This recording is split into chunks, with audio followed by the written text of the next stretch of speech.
Hello, everybody. My name is Chris Bingham. I'm a professor of strategy and entrepreneurship at UNC Kenan-Flagler and faculty director of the Entrepreneurship Center. I'd like to welcome you to the fourth and concluding session of the Frontiers of Entrepreneurship Conference. This session focuses on human capital, specifically teams and talent. Now, let me set the stage for this session. In 1936, an obscure rowing team from the University of Washington traveled to Germany to participate in the Olympic Games. It was the depths of the Great Depression. These were working class boys whose small mining and lumber towns donated bits of money so they could travel to Berlin. Every aspect of the competition seemed stacked against them. But something happened in the race. In the rowing world, they call it swing. Listen to this description based on the book, The Boys in the Boat. There is a thing that happens sometimes that is hard to achieve and hard to define. It's called swing. It happens only when all are rowing in such perfect unison that not a single action is out of sync. Rowers must rein in their fierce independence and at the same time hold true to their individual capabilities.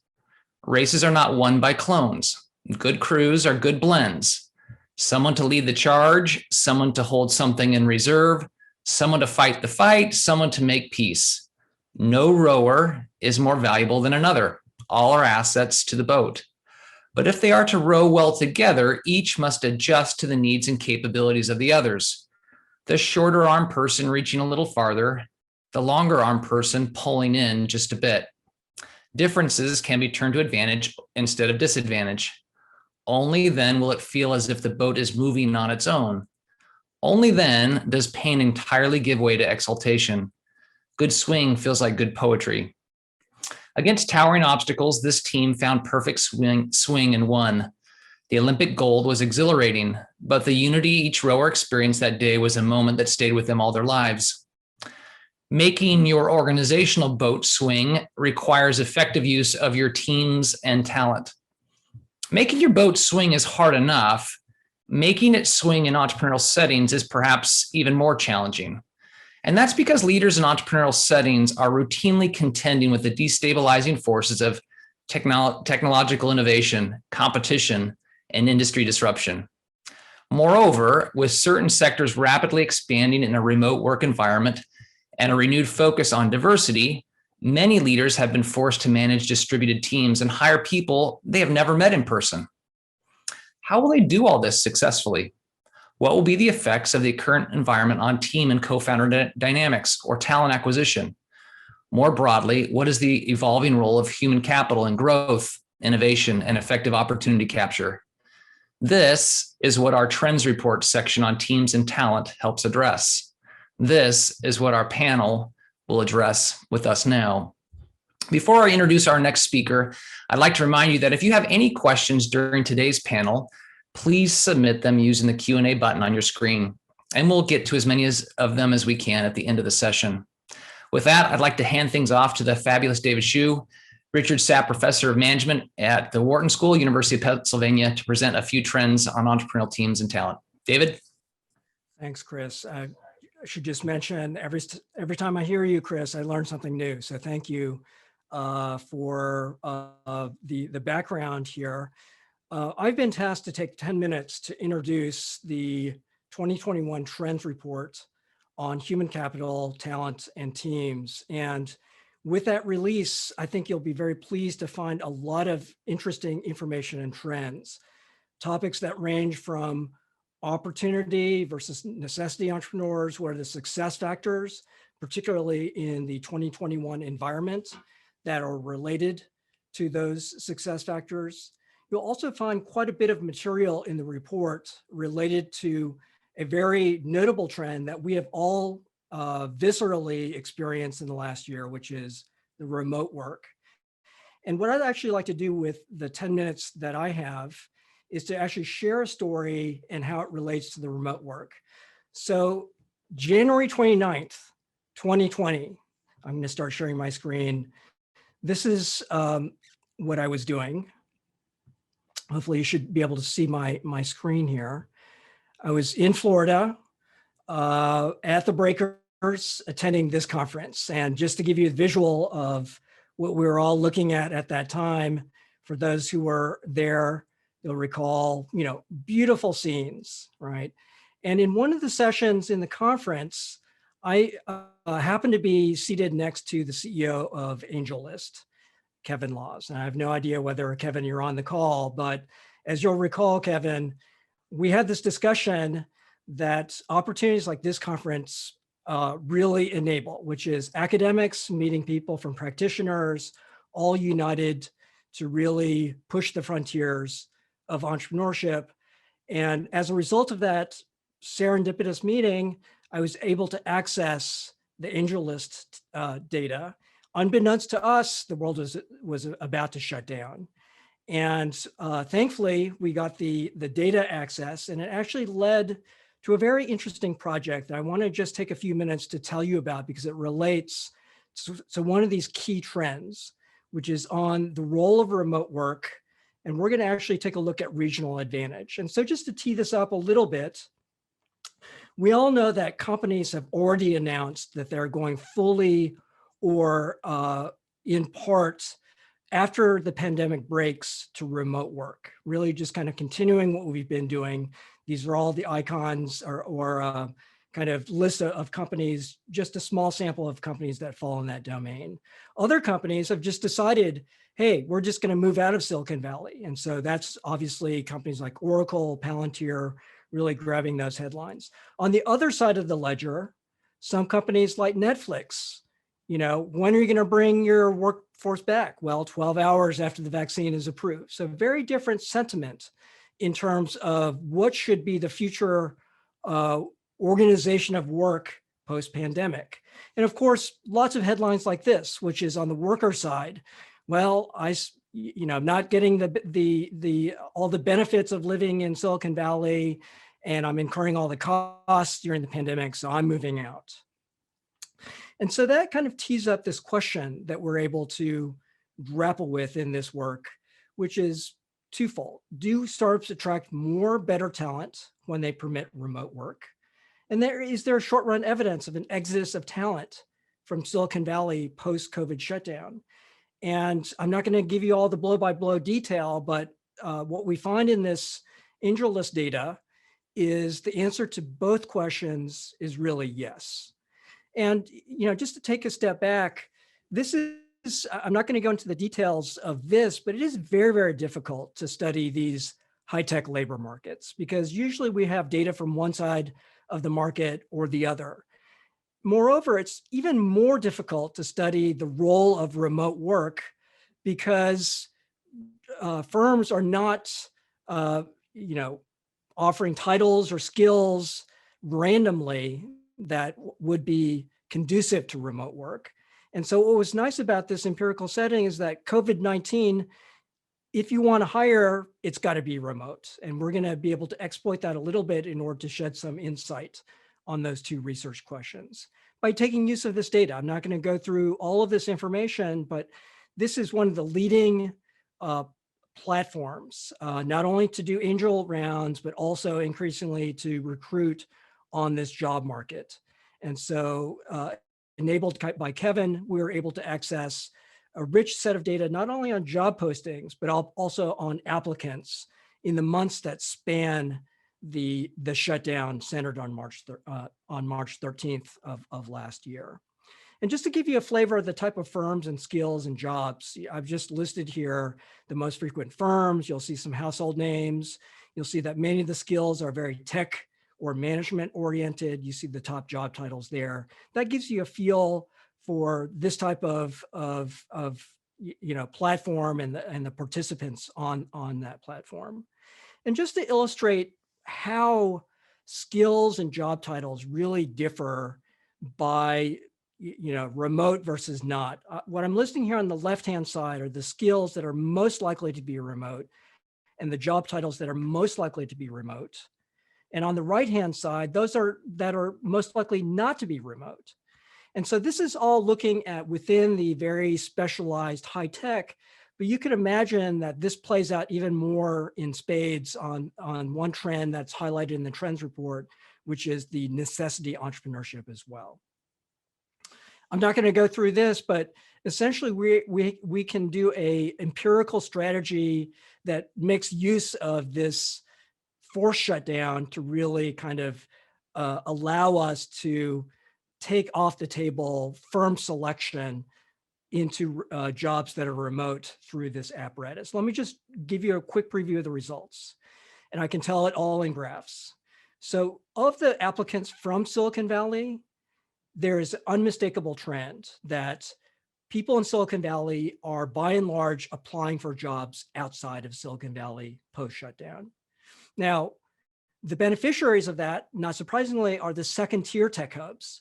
They experience quite a lift in the both the quantity as well as the quality of the job applicants that they're receiving. But two important caveats. One, if you offer remote work and you're in Silicon Valley, that can actually stem the tide a little bit, both in the quantity and the quality of the talent exodus. Though in general, applicants that are rated as higher quality are much more likely to apply outside of Silicon Valley post-closure. And so it's indicative of possibly some short-run trends that could be going on.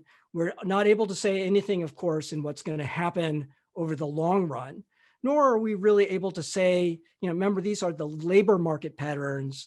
We can't yet say Silicon Valley is dead in terms of entrepreneurial activity, because the founder behavior and the labor market behavior may be distinct. And then finally, ideally, we've only told you about preferences of employees and applicants. Ideally, we would say something about their productivity and creativity, not only by remote work, but also by geography. Presumably, they'd be moving to be because of lifestyle, because of family, other things. We're not able to say anything yet in terms of both the shift in the labor market as well as the productivity and creativity. That was just a taste of the research that we've done in this realm. I really encourage everyone to take a look at the trends report, because there's some rich detail on aspects that touch on teams, talent, trends that are salient, that relate to diversity, equity, inclusion, as well as trends that relate to remote work and the organization of work going forward. So let me turn it back over to Chris, who's going to introduce the panel. Thanks a lot, David, for your thoughts, particularly your fresh insights about remote work. David always pushes the envelope on new and exciting work. So thanks for giving us a sneak peek into the work you're doing. I'd now like to welcome my colleague, Sekou Bermiss, Associate Professor of Strategy and Entrepreneurship at UNC Kenan-Flagler, to moderate our fabulous panel discussion on human capital. Sekou? Thanks, Chris. I appreciate it. And you took my Olympic rowing story. That was going to be how I opened up my session. And now, alas, I don't have an anecdote. So I'll just have to dive straight in to talk about the topic. Well, I'm very happy to be here with you. As Chris noted, I am an associate professor of strategy and entrepreneurship at Kenan-Flagler. And the session that we're going to talk about today is, I think, a topic that interweaves very nicely with many of the topics that we've been discussing over the past 2 days, which is human capital, people. I think it goes without saying, though it should be said, that the engine of entrepreneurship is driven by getting people to cooperate, to come together, and figuring out how to optimize that, how to help innovators and to help organizations that are trying to bring people together is critically important to helping get that engine to rev at its highest RPMs. And so that's the kind of setting for this. And so with that, I want to bring in my esteemed panel of speakers who come from very different facets of this topic. And so I will kind of give them very high level name and title. I have scheduled or set up this session so that they will each have kind of some opening remarks to talk about topics that are near and dear to their hearts, or their ideas, problems that they'd like to discuss. So each of them will have some time there, and they can talk a little bit more about themselves then, though they only have 3 minutes, so don't go on too long. And then we will open it up for some questions that we have prepared, but also we will be taking questions from you all. So please use the Q&A box. If you have questions, I will be keeping my eye on that and bringing them up to our panelists. So we have 3 panelists. I'll introduce each alphabetically just to keep this all fair and square here. So first up is Diane Burton. She is the professor and department chair for the Department of Human Resource Studies at the ILR School at Cornell University. Our second panelist is Kathleen Boyle Dalen, who is the Chief Talent Officer for Kauffman.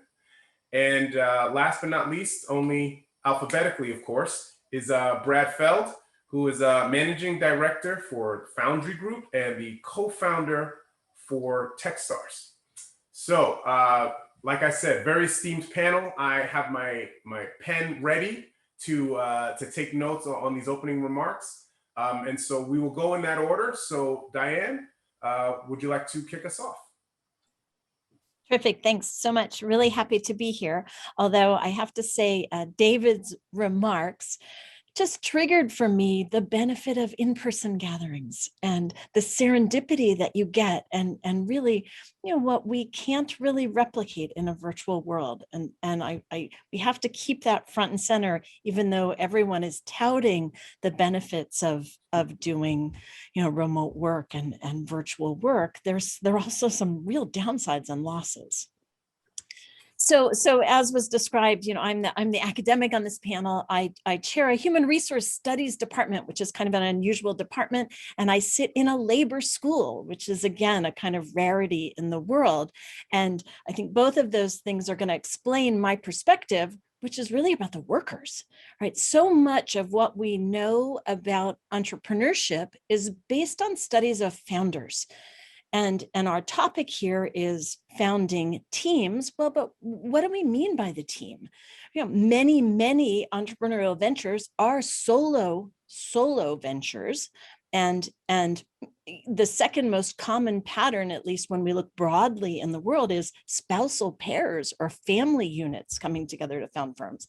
And so our focus on teams, of course, we know comes from the high-tech world, but I think we want to think more broadly, okay, what do we mean by team? Also recognizing that the team evolves over time. So the founding team changes, you add more people, we see professionalization or swapping people out, and we kind of know that happens. I think we want to be a little more precise. The second thing I want to just highlight is this idea of a job, right? We often talk about entrepreneurship. Why do we care about entrepreneurship? Well, it's a source of job creation. Well, if we think about jobs as a bundle of tasks in exchange for wages, okay, then it's a job creator. But I think what we care about is actually good jobs, the kind of jobs you would hope your children have and your friends have and your family members have. And what does that look like? That's much more than an exchange of labor for money. It involves things like having benefits, which we know that entrepreneurial firms are much less likely to provide. It involves some sort of stability, predictability. It involves some sort of opportunities for career advancement. And again, I think this is a conversation we need to be having, because there's some evidence that the entrepreneurial firms that provide such things do better in the long run. Okay, that's my opening. A plea for thinking about job quality. Excellent. All right. Well, thank you so much. And you kept it under time. I didn't even have to get the hook out. So thank you for that. All right. So next up, Kathleen Boyle Dalen. Thanks. Diane, I got to start by saying I couldn't agree more. I'm with you on there are benefits to remote work, but boy, there are benefits to in-person interaction too. So I'm Kathleen Boyle Dalen, and I'm a psychologist by training, sitting inside the Kauffman Foundation, where we work to advance inclusive prosperity through education and entrepreneurship. And I'm so excited about this session, because to me, this stuff, the people stuff, is at the very core of why some businesses work and others don't.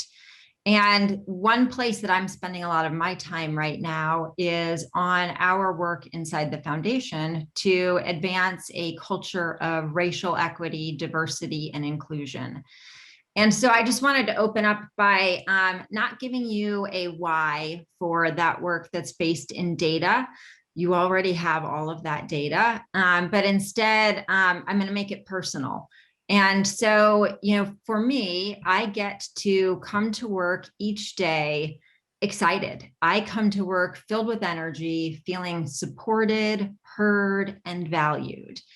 And those feelings of being supported, heard, and valued, they enable me to text my boss, our CEO, with crazy ideas, with worries, with things that aren't going well, all of it. They enable me to call her or another member of our team when I am trying to figure something out and work my way through a problem that has me feeling anxious or angry or unhinged. And I can do that in a pretty uncensored way. And those conversations, they are magic. I think they are the magic of teams, because those conversations lead to me being able to be a better me for those around me. They lead to ideas, they lead to solutions and opportunities. So I would just urge everyone, think about that in your own life right now. Do you have that person, that team in your work life? That person or that team who you know for sure has your back, who wants to hear your ideas, and who you know will help you when things go wildly off the rails, as we know they do. Well, here's the thing. What I am learning from my work with my Black and BIPOC colleagues is that far too often for them, the answer to that question is no.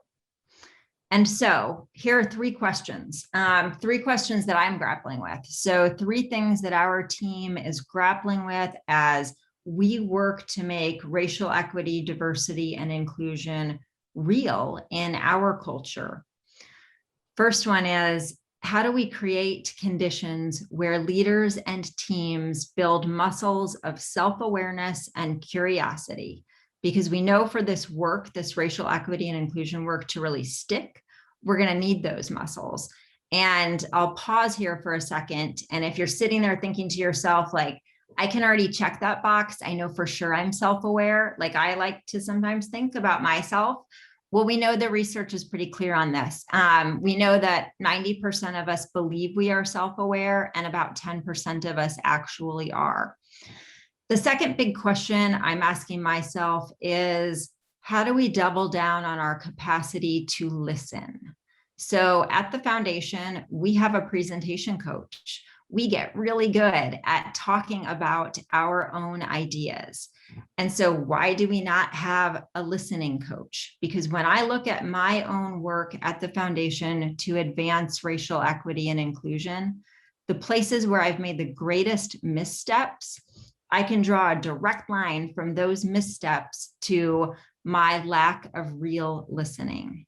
And then finally, what I'm wondering about is, can we begin to take some of what's known about growth mindset and apply that in really practical ways to help teams and leaders foster equity and inclusion?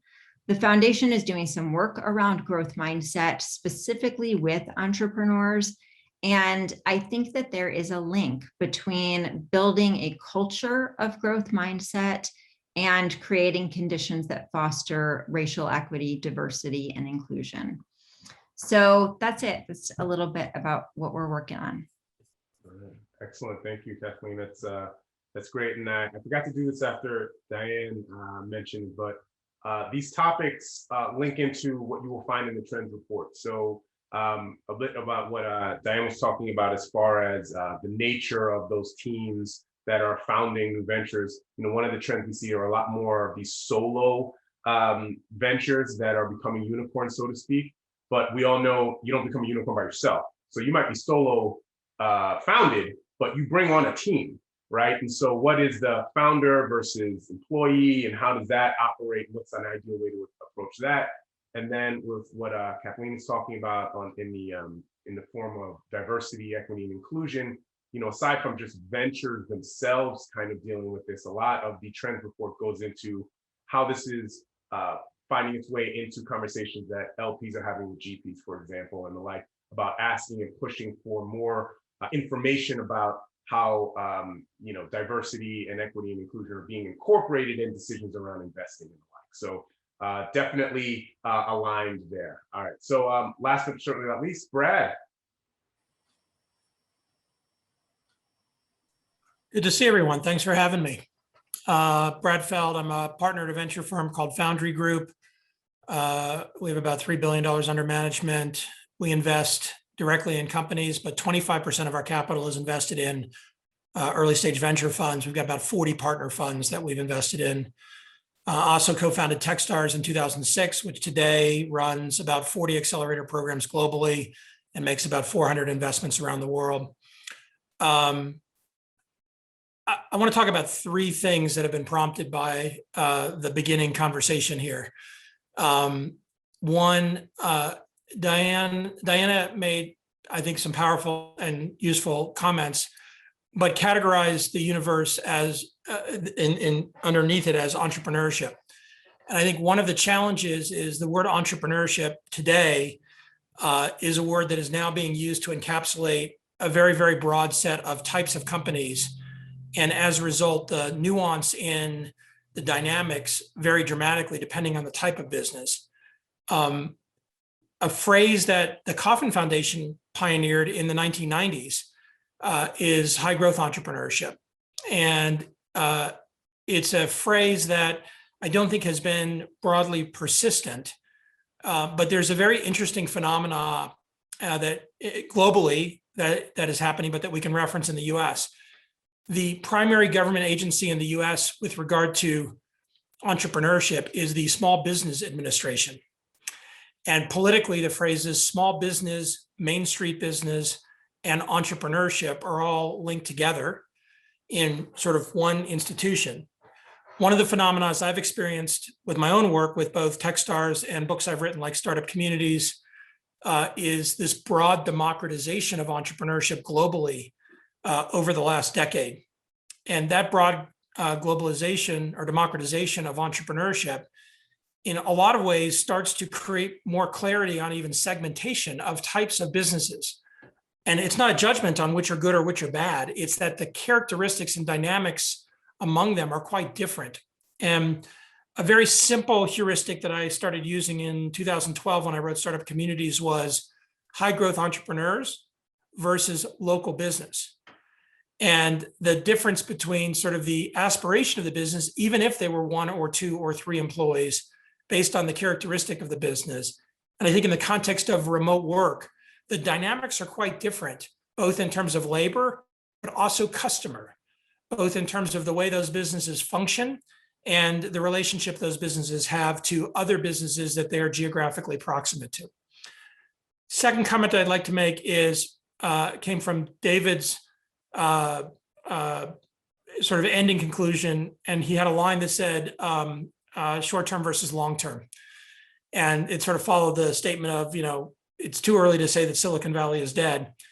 I have a book on my coffee table. I live in Boulder, Colorado, by the way. I've never lived in the Bay Area. I've spent an enormous amount of time there. It's not my place. They're not my people. It's not the kind of scene that I want to be part of. But I've made many investments there over the years, have lots of friends there, lots of business colleagues there, but it's just not home for me. So I've been able to participate, but not by being a resident of and inside it. The book on my coffee tables is called 100 Years of Silicon Valley, and it was written in 1994. So one of my deep premises is that these arcs are extremely long-term arcs. And one of the challenges with the contemporary discussion about remote work is it's an extraordinarily short-term phenomena and discussion. And it's a discussion that's being driven by 12 months of dislocation as a society that's unprecedented in any of our lives. And the dynamics of it have many, many, many second and third order effects, which maybe we'll go into, maybe we won't, but have a lot to do also with the dynamics of remote work. So I just sort of put that out there, as I think that the short-term impacts, of which many, many studies will come out about, and the short-term predictions, actually, I think have little to no long-term coherence, because there's so many things that are happening right now that are impossible for us to understand what they're going to play into. And so there's a lot of value in the short-term analysis, but it needs to be done, at least from my frame of reference, with a long-term view. Last comment I'd make is bias. There's a phenomenal film called Bias by a woman named Robin Hauser. My wife, Amy Batchelor, and I were two of the executive producers on it. It's now available on Amazon for people that want to sort of dig into, just sort of roll around in the notion of bias. And we all have bias.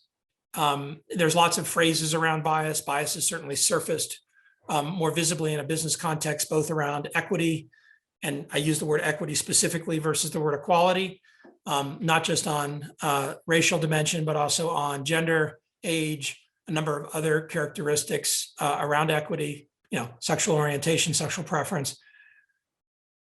There is a significant bias with regard to people's view on work. And if you go a level down, their bias as to whether they want to be in person or not. And it's quite difficult to separate that bias from the actual things that are happening.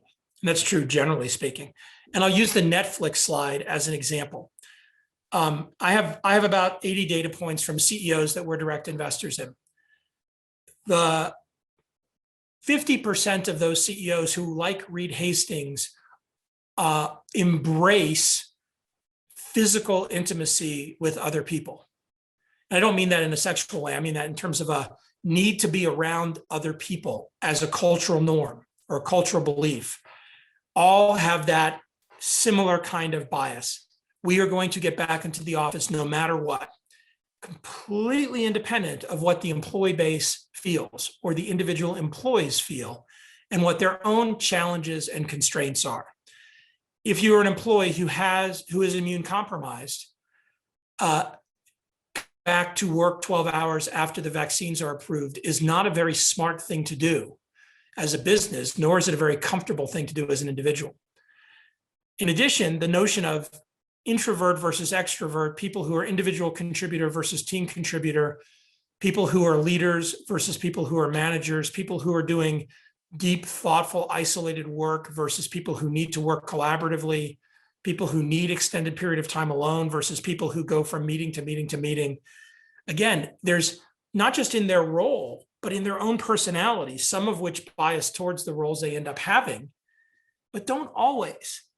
And that bias is something that I think merits a lot of investigation in the context of remote work, because I think there's a lot of leaders who are making assertions about remote, hybrid, in-person based on their own biases versus what the actual dynamics are and how that works best for all the people working in those companies. All right. Wow. Okay. I've been taking, like I said, I've already been taking furious notes. So this is really good.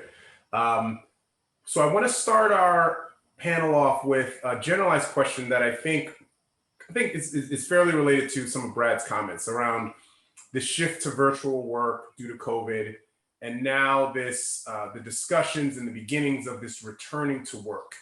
And so this is something that I am asked all the time by students, by other companies, come and kind of talk to them, like, what is the future of work going to look like? And I'm a little partial to say, like, well, it's probably gonna look a lot like how it looked before if you look in the long term, but I know what they're asking, which is something is gonna change, and what is it?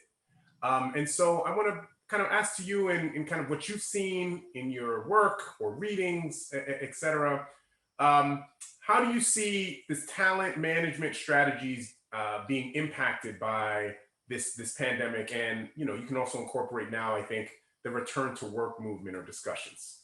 And you can take them in any order that you like. So I can jump in a little bit on this.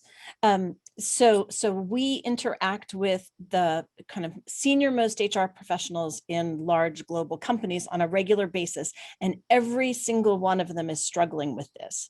And and in many ways, one of the things they're struggling against is what Brad talked about, right, with Reed Hastings. When you have a leader who has a particular perspective and wants to put a blanket policy in, that is both disrespectful of the employee population, but it's also ignoring the variety of the jobs and roles and tasks. And so really sensible leaders are being thoughtful about what is it that we're trying to do? What do different people do? And doing quite nuanced analyses of roles and activities and the temporal dimensions of these things, recognizing lots can be done hybrid. There's actually not that much that absolutely always 100% of the time has to be done in person, and the range of where you need to be. You know, we're really talking about kind of decoupling physical location from tasks, and when that is and is not possible,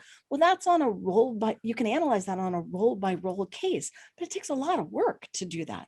Again, it's the sophisticated analysis of the work that you're doing and the people who are occupying the roles, and the possibility of reshuffling those. Just because a bundle of tasks has existed one way, can it be allocated differently? I'll tag in there and just add that I guess my hope is that on Future of Work, we're not just talking about where you're sitting when you're working. And so, yes, 100% I agree, like the where you're sitting when you're working matters. It matters to leaders, to teams. So I'm not suggesting that can get ignored. And I think what's been made more vivid for all of us are mental health, wellness, need for boundaries. What does it even look like to have boundaries around kind of work and life? And what does that mean? Equity. And so I think I'm hoping that when we kind of when we're each designing with teams, our approach to Future of Work, that we're both paying attention to where people are sitting when they're working. And we're taking an expansive view that takes into account the issues that were simply kind of made more vivid for most of us over this past year.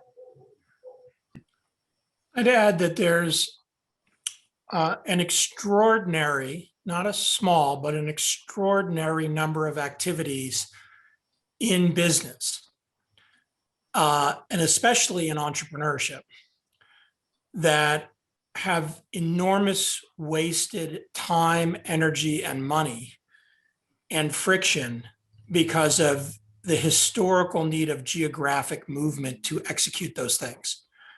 And the two kind of extremely obvious ones in hindsight are raising money and selling things. Let me just use raising money as an example. I've taken a number of companies public, and I've been the principal in taking a number of companies public. I took a company public on January 4th. So Monday, right after New Year's. I started at 9:30 in the morning. We priced the deal at 3:30 in the afternoon, and it started trading the next day. And I did it from this seat.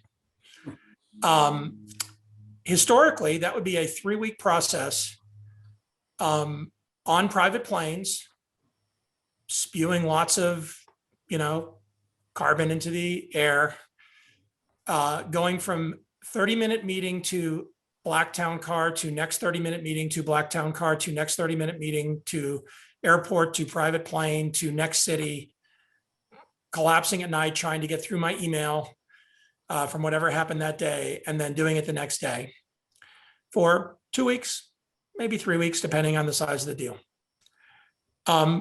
COVID and the COVID crisis obliterated that motion. And I don't think that's going back. I don't think the people being pitched to enjoyed that motion. I don't think the investment bankers enjoyed that motion. I don't think the entrepreneurs enjoyed that motion. And it's a waste of time, money, and energy. There are multiple examples like that. So that's one layer. The other layer is, I remember in March, a year ago, when people started to deal with lockdown in Colorado, we were quite early with it because about 100 business leaders called out publicly to Jared Polis, who's our governor, to do a mandatory lockdown. And we basically said, for all businesses that can lock down, can go home and have people work from home, do it immediately. And we did this about a week before in the US that started to happen. And for those 100 companies, we all went remote the next day. Like that was the thing. We just said, we don't know what's going to happen here. Let's just take the next couple of weeks and be remote and just let people be safe and we'll figure it out. And of course that turned into a year plus. I remember about 2 weeks into that hearing regularly, and there was a big market freak out in the public markets, and everybody said the private markets are going to close because people can't do financings, because people will never do a deal if they can't get together with each other, and you won't be able to sell anything because nobody will ever buy anything if you can't get together with anybody. And yeah, there were definitely challenges in the first couple of months of that. But 14 months later, 13 months later, done. There was also this view that the technology wouldn't support it. I don't know if people remember sort of the please watch Netflix on low definition. Please don't, your kids have to do school. So, don't try to do Zoom between this time and that time. Gone. And yeah, there's massive inequity in terms of broadband access in the US and computer access in the US. That's a different issue. And that's an issue that unfortunately for the last year has not been addressed particularly well at a national basis in the US. But some cities and some states have done quite a good job on it, especially with public-private partnerships. And my hope is that there's a view going forward of, on the dimension of equity, really giving people access to high-speed broadband and to computing so that they have that flexibility, so that we don't create even more of that challenge. It's easy to say, hey, Brad, that's great, but you're talking about rich people raising money versus people who have to have their kids educated that don't have resources, or single parents with kids. And the point of all of that, though, is that it's not a technology constraint. It's not a behavioral constraint. And instead of viewing it historically as a constraint, we should view it as an opportunity, I think, to generate much more equity and much more flexibility going forward, while eliminating very obvious and clear points of friction of both time, money, and energy of humans along that path. Yeah, and so that's really great, insightful, thinking about things that have changed and people have realized, man, I never want to go back, versus things that have changed and people are still longing for it to go back, right? And so what I get from the comments from all three of you are, if I may, there needs to be a bit of an audit, right, around tasks and actions that we've been doing in this ecosystem. We've had some forced changes due to the pandemic, and then assessing, have these forced changes been good or bad, about the same, et cetera? And as we reconfigure or think about designing these systems in the future, kind of take those learnings, right? And so I think there's a huge opportunity to figure out how to go about assessing and auditing, things like the bundle of resources or the tasks that we were doing and who should be doing certain tasks and the like, right? It's absolutely there. All right, so I want to actually build on something. I'm going to go out of order from the list that I sent to the panelists, but I want to talk about policies, because I think that links a lot to what Brad was talking about as far as the frictions in the system and the like. So what are some policies that you all have either seen in this space that you think have been useful, or maybe what are needed, right? What are some policies maybe that are needed? And these can be, organizational policies, or they can be kind of more generally kind of governance policies at the state level, federal level, et cetera. So I have a colleague who's been doing some comparative work, Michelle Ballot. She's been doing comparative work looking cross-nationally at the impacts of COVID across different nations. She compares the US, the UK, China, Italy, and I'm blanking on her last. So there are some universal patterns about who's hit the hardest, right? We know it's lower income workers. We know it's women. We know it's younger people. We know it's certain industries. But the resilience of businesses and of people vary dramatically across these nations, depending on, what I would describe as the industrial relations systems, but it's really the broader set of policies, the quality of the social safety net, the quality of the healthcare system. And again, we are able to look cross-nationally, but I think we also see that varying across states and even across regions. Brad, I'm jealous. Here I am in central New York. Many of my colleagues live in places where you don't get cell phone reception, let alone fast broadband. And we were sending school buses around with Wi-Fi hotspots and the free school lunches so that the students could bring their school provided, laptops or tablets out and download their materials for the day, pick up their lunch, and then go back into their modest homes to do their work. And so these disparities, I think I am reminded anytime I drive across town of how vast they really are and how invisible they are to so many people. Let me add on to that. I totally, I not just understand it, but I'm empathetic's the wrong word. I'm deeply offended by our policy response to this historically. I live in Colorado. Colorado has 5 primary metros, Denver, Boulder, Fort Collins, Colorado Springs, and Grand Junction. 70% of the population of the state is in those 5 cities. I've spent a ton of time in non-urban Colorado, or which some people call rural Colorado, in the past 5 years, especially around entrepreneurship. And it is remarkable, if anybody who's ever come out to Colorado, it is remarkable how there are patches of connectivity. And I don't mean that there are places where there isn't connectivity, but there are patches of connectivity. And I'm very close to our Attorney General, a guy named Phil Weiser, who ran a thing called Silicon Flatirons when he was at CU, and he was the Dean of Law School. And for 20 years, policy efforts have been made, not by the federal government, but sort of bottom up, to get our infrastructure in the United States around telecommunications and broadband to be equitable, to be broadly distributed. There is no technological challenge here. It is purely financial incentives. And I have only harsh negative words for the incumbent telecom providers around this, because they are completely driven by the financial incentives that exist. And the US government has not put financial incentives in place to generate that kind of equity over the last 10 years. It's, of course, if you pay attention to that stuff, you read lots of noise about it, but if you actually dig down into it, the mere fact that it doesn't exist is key. By the way, that's not just federal government, but state governments. So I would put a heavy load on the New York state government as well in terms of not creating the right incentives. And on top of that, there was no trigger. There was no pressure point on any of that until this crisis.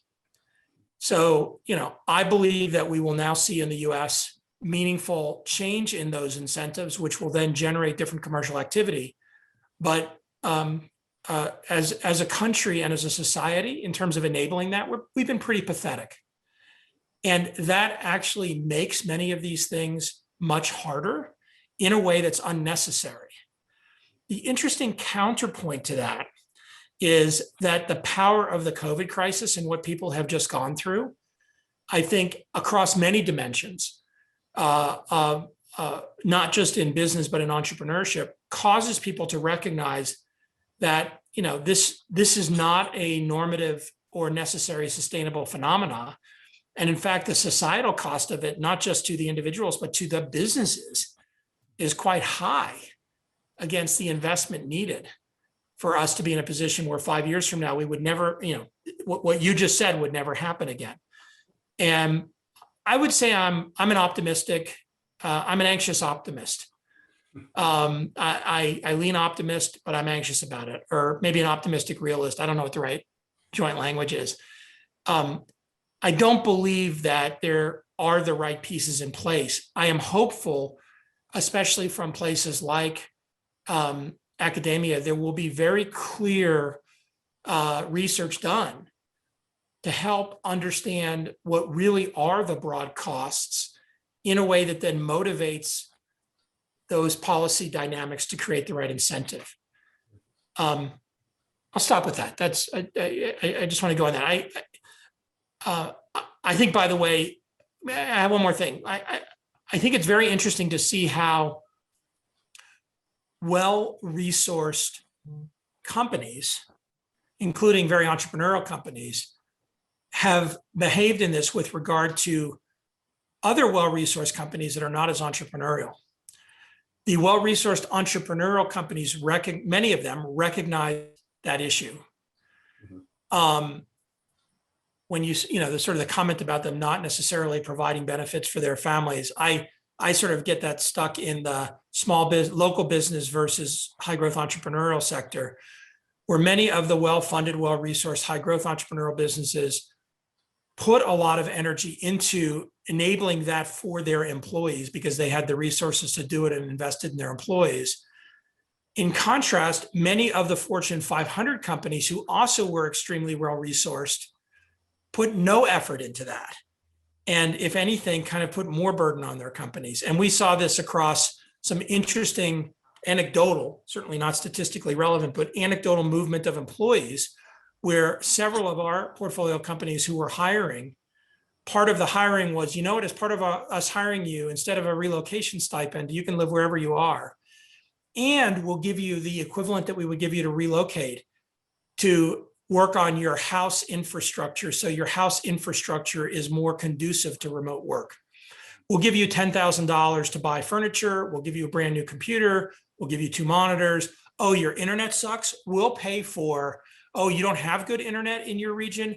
We'll figure out how to get you satellite internet that costs more to set up, right? So again, that dynamic of businesses recognizing the importance and value of that versus waiting for something else to happen, I think needs to be part of the policy motion.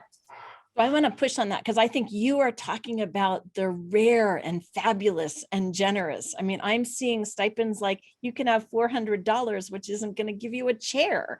And so the discrepancy in the generosity of that kind of benefit is vast. I agree. By the way, I agree. My point is not, oh, tech is doing this and everybody else isn't. There's a small number of people who are doing this and it has a huge benefit to them. And there's a vast number of companies that have the resources who could do that and are not, and it's having a huge cost to them. I want to just push one more related. So this is where, who do we think about as the employees? And so again, tech has, and entrepreneurial companies in particular, what we've seen is a trend away from having people be actual employees and more movement towards use of contractors, use of temporary workers.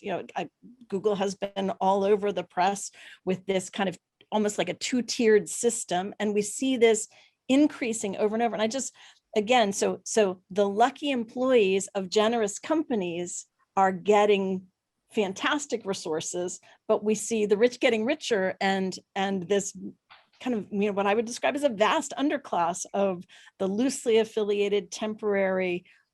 I'm worried about that. Diane, I would encourage you to study the data. That is not a new phenomena. No, for sure it's not. It is something that goes back to the 1980s. It is very disconnected between what happens when companies get to a certain point versus companies below that point. So I think if you studied companies that are 5,000 employees or less, you would see very little of that are high growth entrepreneurial companies. I think if you study companies that are greater than 5,000 employees, that's when you start to see that phenomena happening. And I would encourage real data there versus the assertion that there's more of that happening. So I do have some data. I'd love to see it. Yeah. And again, huge variation, right? There's huge variation. And I would, to your point, this is a trend that goes back 100 years, right? I mean, this is this separation and creating boundaries around who's an employee and who's not an employee. As I read what's most popular in the entrepreneurship literature, I'm deeply concerned. If I look at all of the things around lean, and those are anti-employment recipes, and that has me concerned. And so maybe that's a better way of phrasing it. I don't understand that. That feels like a bias too. Oh, Perhaps. all right. Chiming in now as panelists. I knew this would be hurting cats, but I'm going to try.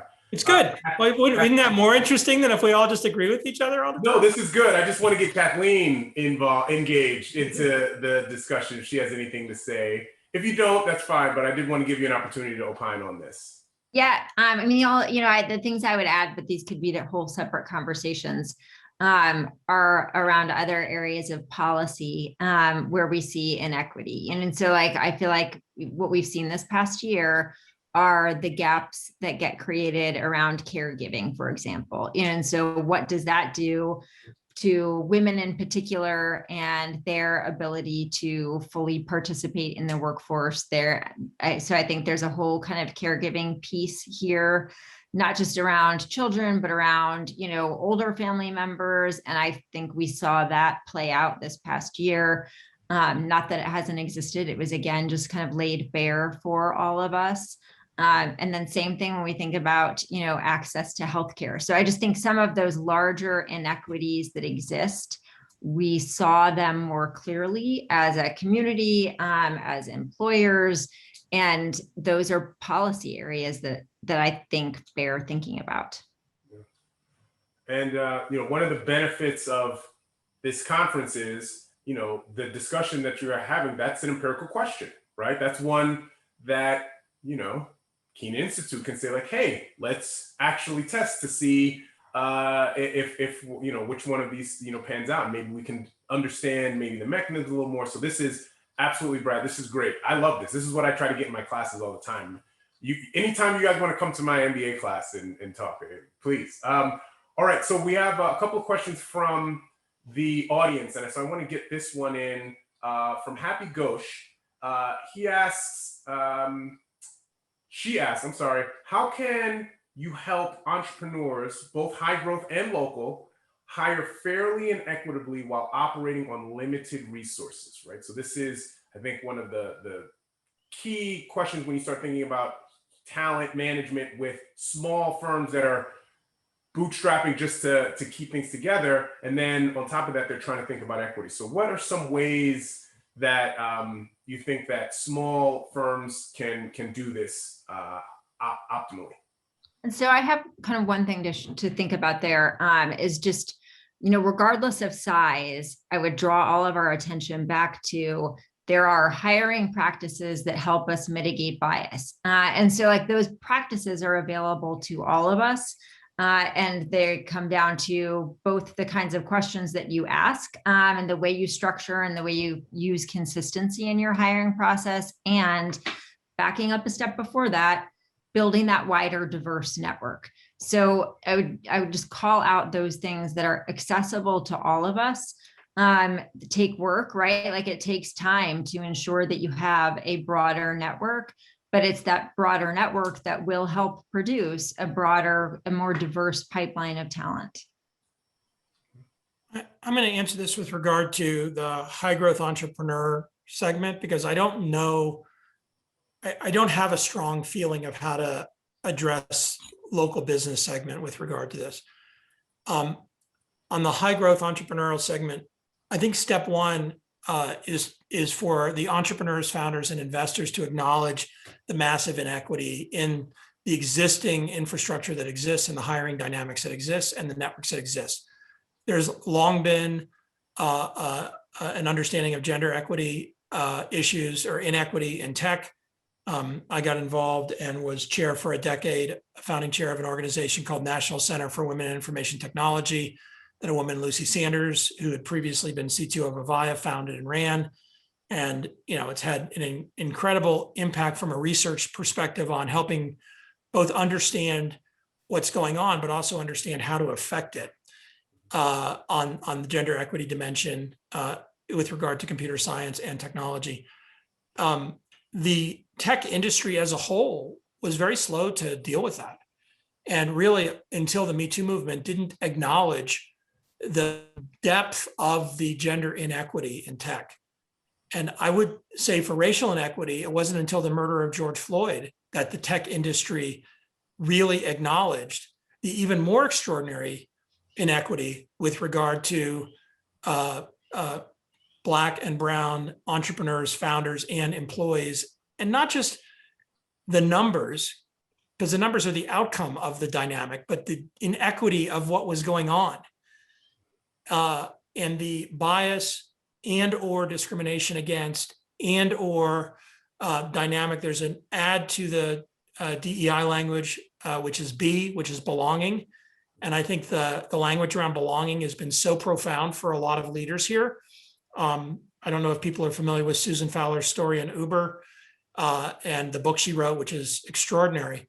But it shows that even if a company is got HR and DEI policies and is trying to recruit more people that are women or who are people of color or whatever, whatever the sort of focus of it is, if those people then join the organization and don't feel like they belong to the organization, they leave.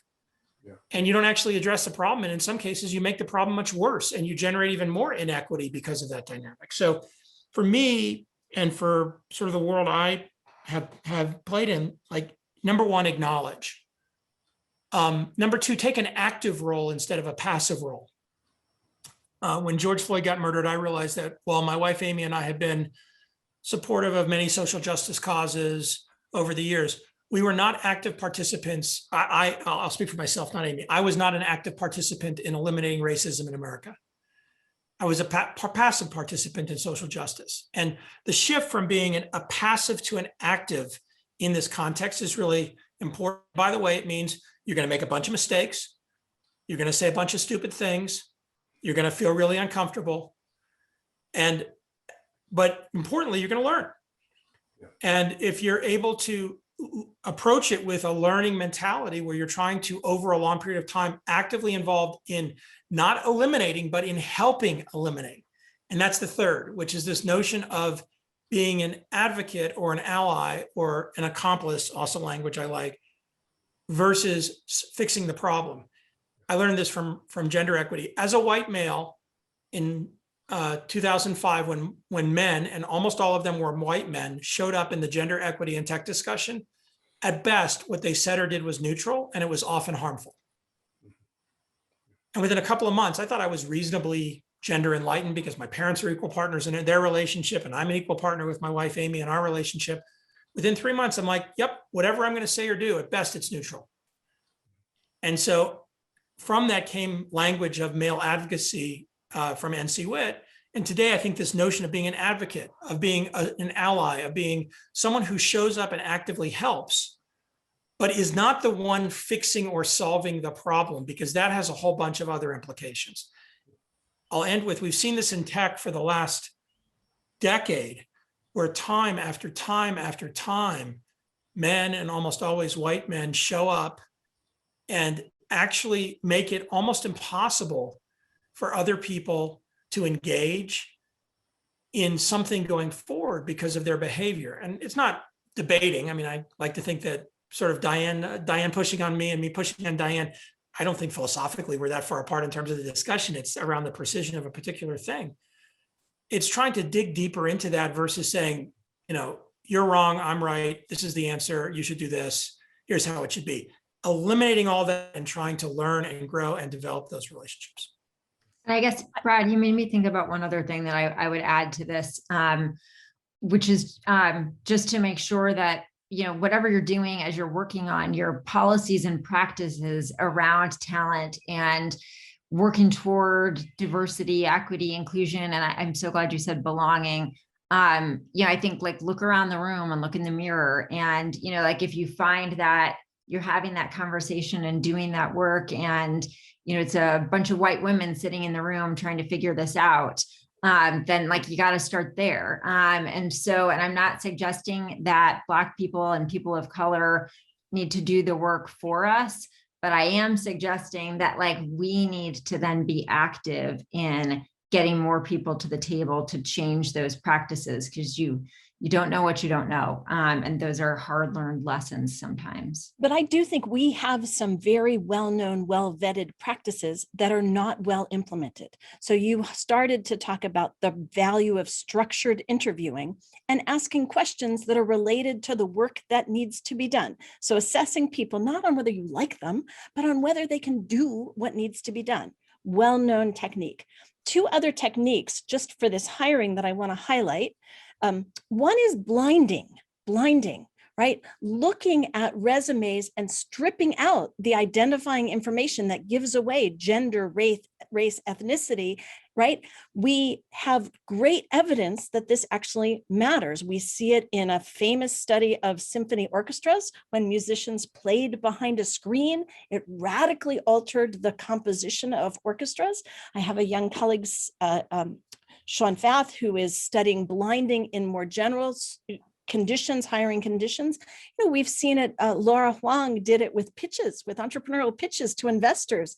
The same pitch with a male or a female name gets evaluated differently, the exact same business opportunity. So this tool of blinding is a powerful way, you know, if someone can let people evaluate credentials without demographic identifiers, we know it makes a difference. The second thing is to acknowledge we're biased. Okay, we're biased. We're probably gender biased. Here's what I want you to do. I want you to pick the top 3 candidates and then the best woman or the best diverse person. And we'll give you this extra person and to force you to bring in extra, bring in diverse. Even if you don't think of them as equivalent, what we've learned is that the top person competes. And this has been a strategy that business schools have used to diversify their faculty. It's been a mechanism for bringing in huge numbers of women, right? Just saying, yes, great department, you can hire the best 3 people, pick your top candidates, but then bring in the best woman. And that woman competes when given a chance to compete. And so again, this is like a really practical, easy technique that can be implemented to diversify that there's good evidence it works. One other just practical strategy there that Diane, you kind of lightly touched is just looking for competencies over credentials, right? Like we've all depended far too long on credentials as proxy, but really, like, can we get clear on the competency required for the role and hire for that?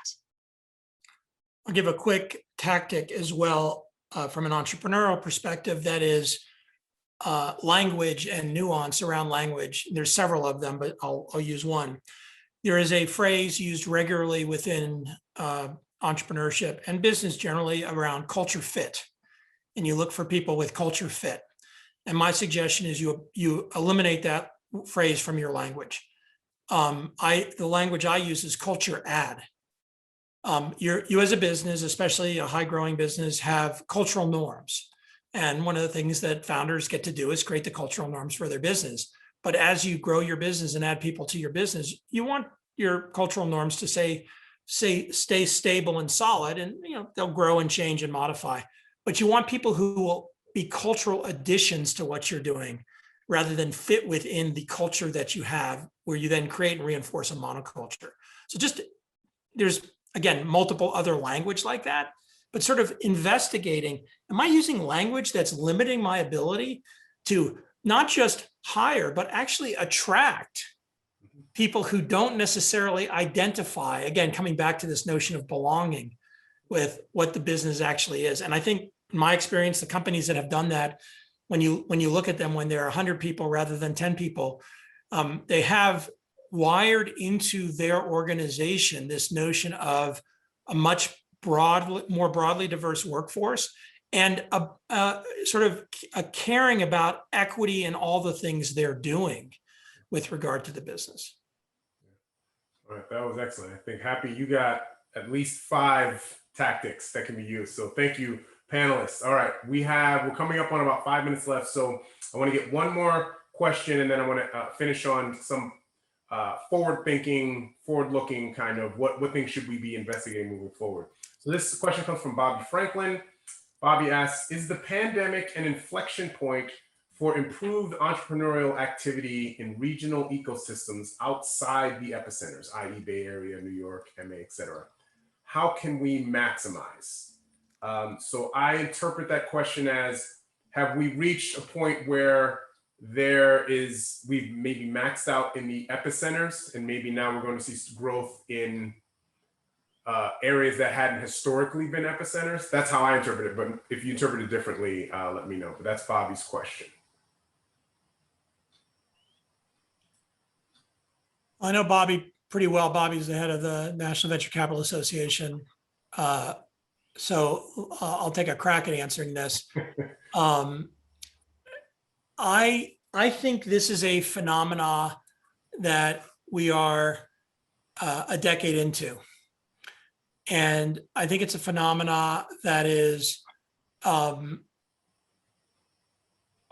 to see the data impact, because the data both lags the phenomena, and so, current data doesn't actually represent what's happening. It represents what has happened in the past. And a lot of the measurable data doesn't actually really get to what's going on. And I guess there's a third, which is scale, which is that the scale of entrepreneurial activity globally in the last decade has increased by order of magnitude, 2 orders of magnitude, something like that, just a crazy amount, which I think is a very powerful positive thing. I don't think that there is saturation in existing ecosystems. I also don't believe that there is a fundamental competition between ecosystems, notwithstanding the fact that that is a continual mantra of people throughout the world, wherever they live. And I think the reason that the second is not true is that as human beings, we're very used to playing zero-sum games. I win, you lose. My city wins, your city loses. Sports are a zero-sum game.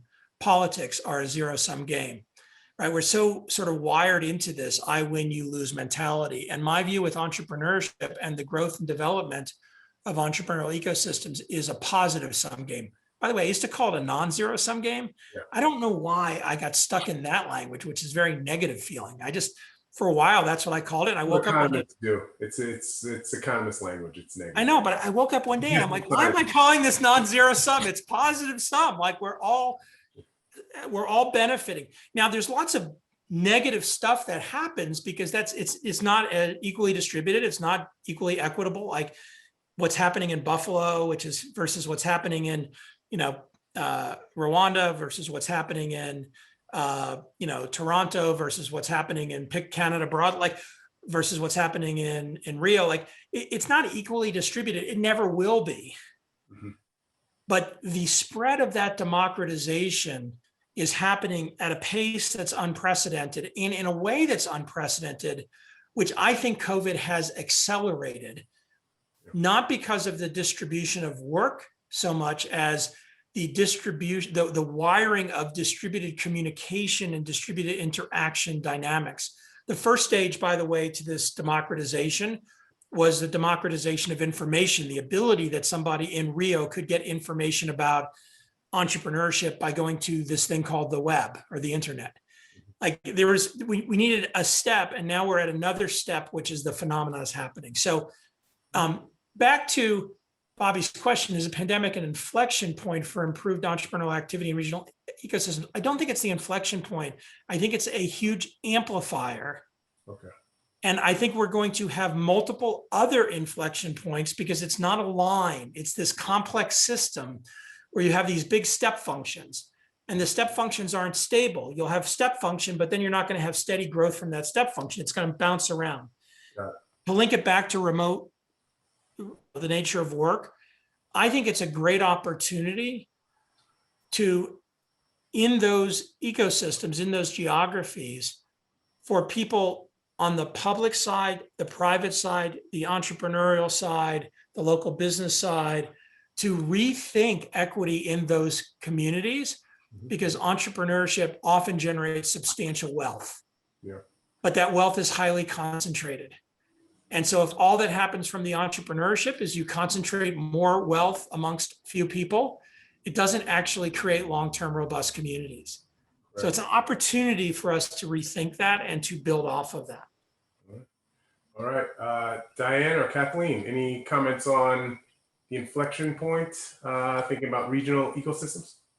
Well, so my read of the data is we're seeing a flattening in entrepreneurial activity, and I think the trend report kind of highlighted where we're seeing much more necessity entrepreneurship as opposed to opportunity entrepreneurship. And to me, that's concerning because it points to broader labor market trends about the availability of work and jobs and opportunity. But I love the language of democratization, right? What I am anticipating seeing inklings of, and again, this is from talking primarily to large employers, but also watching entrepreneurial activity happening. We used to be able to engage in a labor market arbitrage and offshore activities or locate activities in places where the labor costs were lower. That's increasingly hard to do. And if we believe that now we can live anywhere, work anywhere, this democratization of wages, so talent needs to be priced. And at the moment, we're giving prices that are location adjusted. And as we back away from these location adjusted wages, what's that going to look like? Well, it opens up, I think it changes everything, but it challenges us enormously. I'm seeing large companies be challenged by just the tax complexity of having people in different places. I can only imagine what that's going to do to growing companies and entrepreneurial companies across states, let alone across countries. And so again, this language of democratization, we think about global democratization, that has pretty profound implications for the functioning of the labor market. Diane, you make me think about, and I won't take a lot of time on this, but you make me think about, some of the work that our team is doing is around how do we get to a place where we have a more entrepreneur-centered or centric model of economic development, right? Because there are so many policies that if you take a look at tweaking those policies, they benefit entrepreneurs and create more opportunity for entrepreneurs. Yes, in geographies, across the country, including, I think about Kansas City, where I am right now, and wanting to see more thriving ecosystems for entrepreneurs in the middle of the country, for example. I think that's just one place where we want to see more thriving communities for entrepreneurs. All right. And on that positive note, I'm going to bring this panel to an end. Thank you very much. This was really good. I literally have a desk full of notes here, stickies. Do not be surprised if I follow up with you on things. We didn't talk about it explicitly, but I think we see there's a lot of opportunities for collaborations, thinking about research, policy. I mean, Diane, the thing you mentioned about tax and the tax policy that would best improve this democratization of, like, that's an area that I was just like, oh, I need to go over talk to some of my accounting faculty, right, and figure this out. So a lot of opportunities, and we will keep this conversation kind of going as we move forward. So thank you all to my panelists. Thank you all for the questions. We got to most of them. We will have a session afterwards for social networking. So if we didn't get to your questions or you want to talk about more, I'll be there. And I invite all of my panelists to come if they can. And so hopefully we'll see you then as well. But now we'll turn it back over to Chris. Thanks, Kathleen, Diane, and Brad for your amazing insights. And thanks also to Sekou for moderating the panel. As we wrap up this year's Frontiers of Entrepreneurship Conference, I want to thank all the conference panelists and participants. Thanks to our amazing partner universities as well, Duke, Chicago, Yale, UCLA, University of Pennsylvania, and Stanford. I mean, this is a who's who list, and we're so grateful for their assistance. We also want to thank our generous conference sponsors, Ripple, VentureWell, and SBIA, and thank our 2021 Trends in Entrepreneurship Report editors. We've got senior editors, managing editors, associate editors. We'll probably add some other types of editors as time goes on, but they have put in a tremendous amount of work to make this possible. And then also, of course, thank our support team and data sponsors for their amazing assistance. As a reminder, if you haven't downloaded the 2021 Trends in Entrepreneurship report yet, you can do so by visiting the Frontiers conference website, and we're going to drop the link in the chat for you, just in case you want to do it right now. We'll be discussing the report's findings with the focus of taking a closer look at the topics covered in today's sessions during the networking sessions following the conclusion of the formal conference. So stay on the line if you can. You can find a link to join us in the chat, and we hope to see you there. And before I hand things back over to Greg to close us out, I want to again thank the Kenan Institute team for putting on such a great event. Well done, folks. With that, I'll hand over the mic to Greg. Great. Thank you, Chris. And really thanks to all the participants, both those that were presenting as well as those that attended. I hope you've all now had a chance to look closely at the 2021 Trends Report and saw the tight connection between the trends and our conference sessions. We're going to really build on this, as I mentioned yesterday, by constructing the conference program for next year around the trends that are submitted by our community of academic and practitioner and policy experts. And it's definitely my pleasure to invite you to save the date. We're going to be back at the Breakers January 27th and 28th of next year. We're already working on the conference. Definitely want you to invite you to send us your trends. As I mentioned yesterday, people ask us all the time how they can be assured of attending the conference. And again, one great way would be to submit a trend that's accepted as part of the report. We'll be sending out more details about submissions in the coming weeks. But for now, thank you all for being here. We really look forward to seeing you next year.